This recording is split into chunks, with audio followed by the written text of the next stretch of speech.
제가 이 부분은 많이 궁금했던 그 부분입니다. 그런데 궁금증이 제가 이 말씀을 준비하면서 풀렸을까요? 네, 어느 정도는 많이 풀렸지만은 2% 부족합니다. 나중에 올라가서 직접 물어봐야 하겠습니다. 예수님께서는 가이사랴 빌립보에서 그 제자들에게 1차 순환 예고를 하셨습니다. 그리고 변화산에 그 제자 셋과 올라가서 이렇게 변화된 모습을 보이시고 다시 지금 갈릴리로 오셨습니다. 그리고 그 2차 다시 한번 2차 순환의 예수님의 순환을 지금 예고하고 계십니다. 오늘 앞부분 22절과 23절에서 예고하고 계시지요. 왜 예고하십니까? 왜 그렇습니까? 예수님은 자신의 고난과 죽음을 통해서 지금 하나님 아버지의 뜻을 이루어 드리려는 것입니다. 그리고 예수님은 제자들에게 말씀하고 싶은 것입니다. 너희는 나를 따라 그 십자가의 길을 가야 한다는 그것을 말씀하고 싶으신 것이죠. 그리고 또 지금 저와 여러분을 지금 부르고 계십니다. 그런데 그때의 제자들은 아직 예수님의 뜻을 온전히 이해하지 못하고 있었습니다. 그 이유를 굳이 얘기하자면 십자가의 사건을 체험하지 못했기 때문일지도 모르겠습니다. 예수님의 십자가의 대속으로 우리는 우리의 생명을 살려주셨다는 것을 알고 있는 저와 여러분입니다. 우리들도 그 제자들과 마찬가지일지도 모르겠습니다. 머리로는 알고 있습니다. 우리가 온전히 알고는 있지만 온전히 예수님이 우리의 마음에 성전이 되지 못하고 여전히 우리는 죄 가운데 있는 우리의 모습을 볼 때 그 당시에 제자들만 어리석다 말하지 못하겠습니다. 그 십자가의 대속의 의미를 알고 있는 저와 여러분은 예수님을 주님으로 믿고 따르는데 온전히 믿지 못한다면 어떻게 해야 할까요? 오늘 그 말씀도 이 대속의 은혜와 연결되는 말씀입니다. 이 시대는 갈수록 더 악해져만 가고 있는데 예수님의 때가 아직 예수님의 그 때가 이르게 되면은 우리들은 반드시 하나님의 심판대 앞에 서게 됩니다.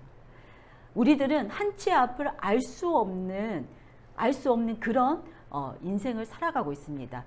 그래서 우리의 삶은 그렇게 많은 시간이 허락되지 않았습니다. 우리가 이 땅에서 예수님을 온전히 만나지 못하고 죽는다면 우리는 어떻게 될까요? 앞으로 그래서 우리는 어떻게 살아야 하는지 들을 자는 귀 있는 자는 들으시고 깨닫는 은혜가 있기를 이 시간 소망합니다. 자, 오늘의 말씀은 성전세에 대한 이야기라고 했지요. 이 말씀은 다른 복음서에서는 기록되지 않고 마태복음에서만 기록되어 있습니다. 마태 기자는 유대 공동체 안에서 교회에서 활동을 하고 있던 유대인이었습니다.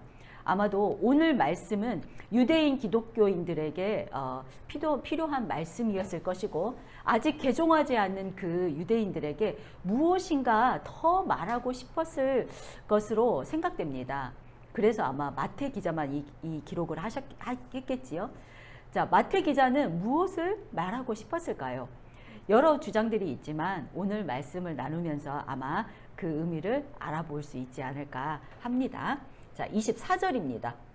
가버나움에 이르러 반세기를 받는 자들이 베드로에게 나와 너의 선생은 반세기를 내지 아니하느냐? 예, 아멘. 가버나움은 갈릴리 사역의 중심지였습니다. 예수님은 나사렛을 떠나서 주로 갈릴리 지역에서 사역을 했었는데요. 그 중에 가버나움에 그 거주지를 두셨던 것으로 알려져 있습니다. 거기서 반세계를 받는 자들이 베드로에게 옵니다.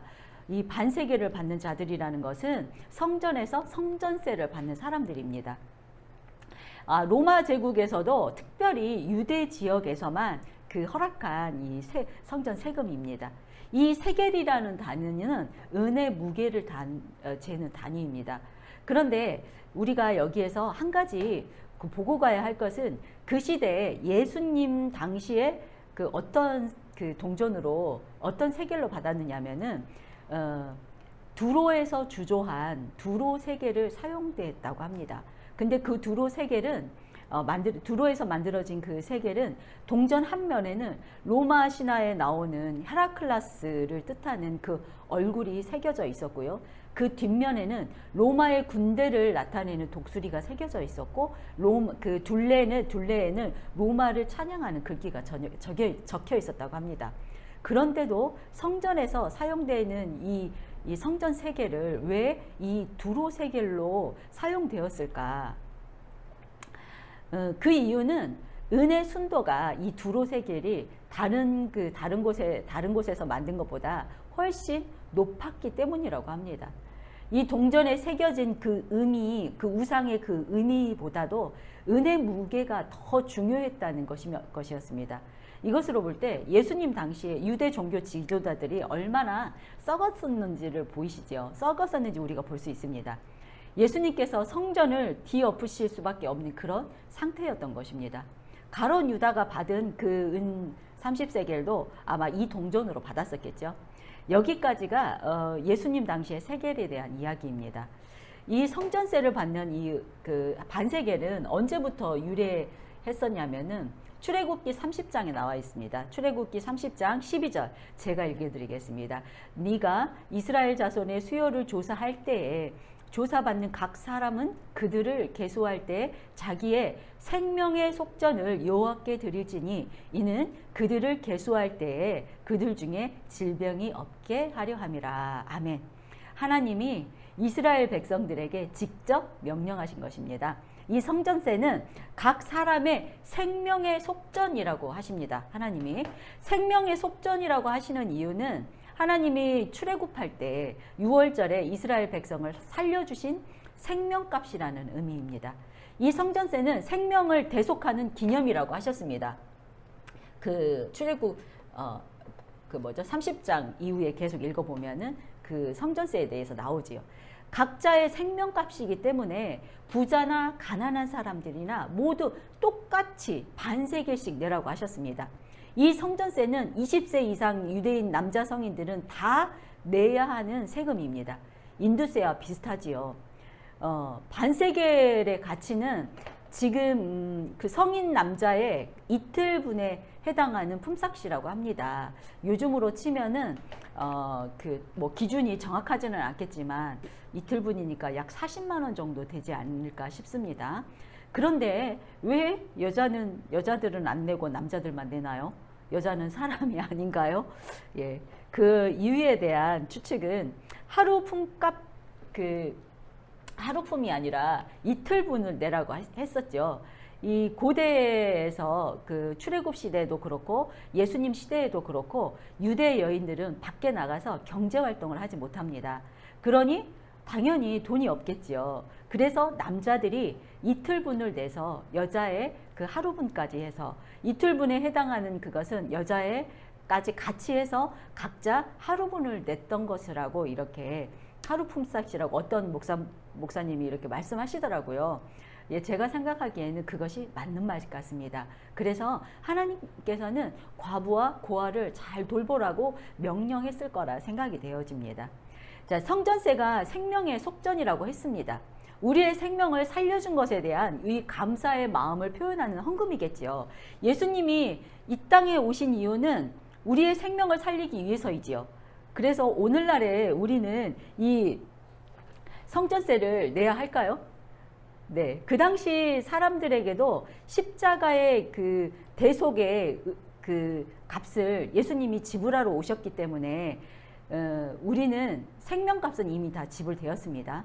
그래서 우리는 1년에 한 번씩 내는 이 헌금 내지 않아도 됩니다. 할렐루야입니까? 우리가 기뻐해야 하는 이유가 내지 않아야 될 돈 때문이가 아니라 우리의 생명을 살리신 예수님 때문이어야 하겠습니다. 아멘. 자, 다시 본문에서 성전세를 받는 이들은 베드로에게 너희 선생님은 성전세를 내지 않느냐고 물어봅니다. 베드로의 이 급한 성격대로 예수님에게 물어보지도 않고 내실 거다 이렇게 대답하고 예수님께 옵니다. 그런데 예수님께 성전세를 내어야 한다고 이렇게 물어보기도 전에 예수님은 미리 다 아시고 먼저 베드로에게 물어봅니다. 25절, 26절입니다. 이르되 내신다 하고 집에 들어가니 예수께서 먼저 이르시되 시몬아 내 생각은 어떠하냐 세상 임금들이 누구에게 관세와 국세를 받느냐 자기 아들에게냐 타인에게냐 베드로가 이르되 타인에게니이다. 예수께서 이르시되 그렇다면 아들들은 세를 면하리라. 아멘. 지금 이 질문은 그 당시의 세금 제도를 그 예수님도 알고 베드로도 알고 있었습니다. 그 당시에 고대 군동의 왕들은 첩을 아주 많이 뒀습니다. 그러니 자식들도 많이 낳았겠죠. 그 많은 자식들은 왕의 자녀이기 때문에 세금을 내지 않았었습니다.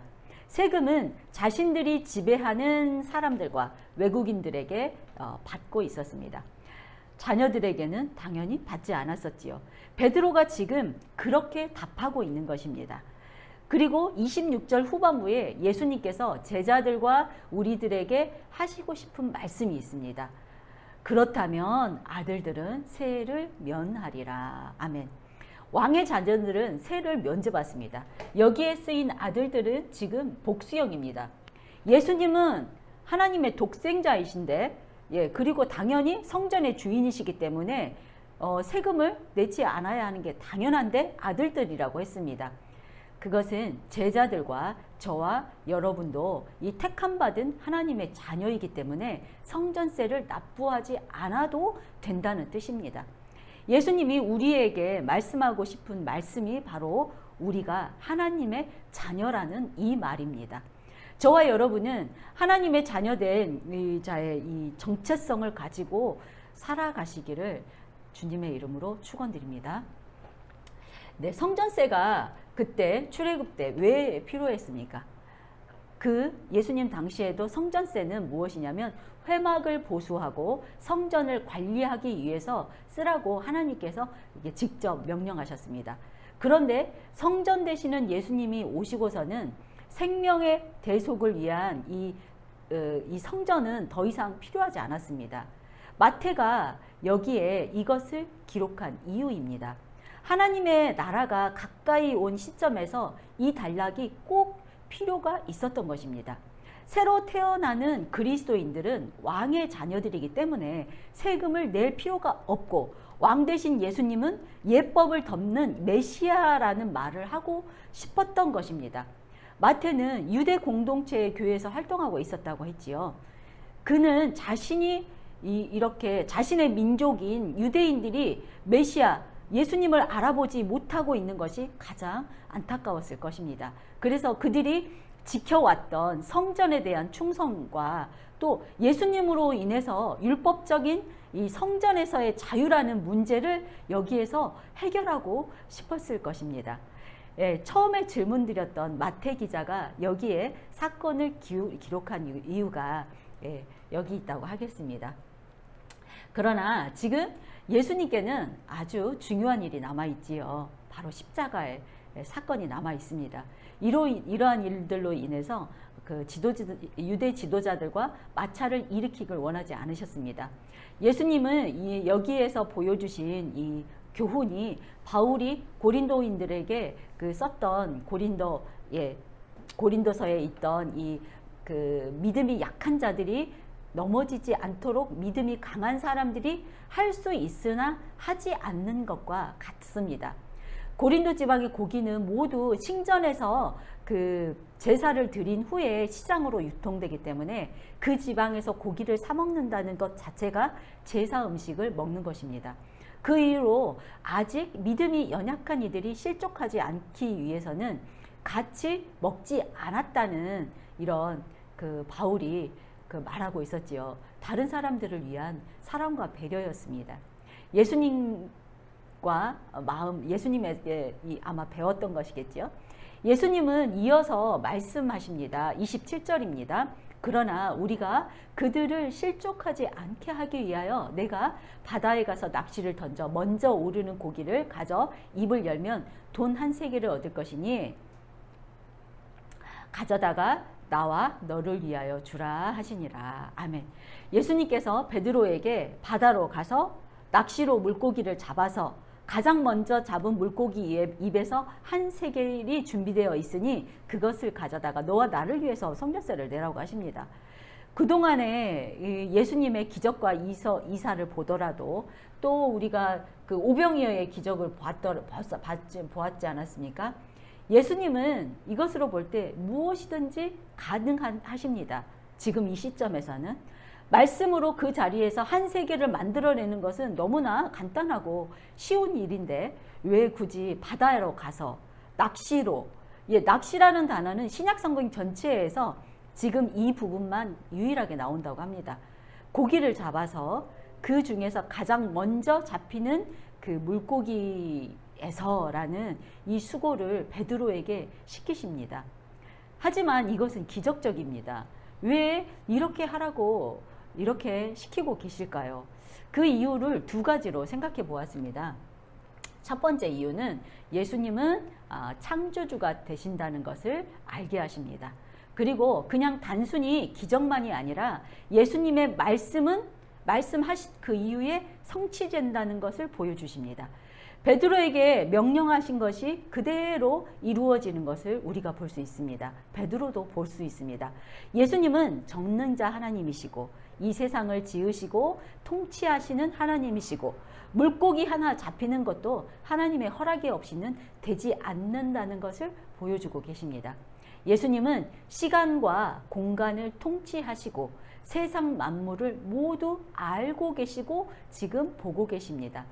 우리의 머리카락까지 세신 바 되셨다고 하셨지요. 우리의 마음을 통찰하시는 분이십니다. 그러니 물고기가 입에 한 세계를 물고 있는 것은 그리 놀랄 만한 일이 아닙니다. 그러나 이 사건으로 알 수 있는 것은 예수님께서는 우리들을 구원할 메시아임을 아직도 모르는 제자들에게 또 저희들에게 예수님이 어떤 분이신지 알려주시려 했던 것입니다. 네, 이후에 두 번째는 낚시로 잡은 물고기 입에 한 세겔만 있었습니다.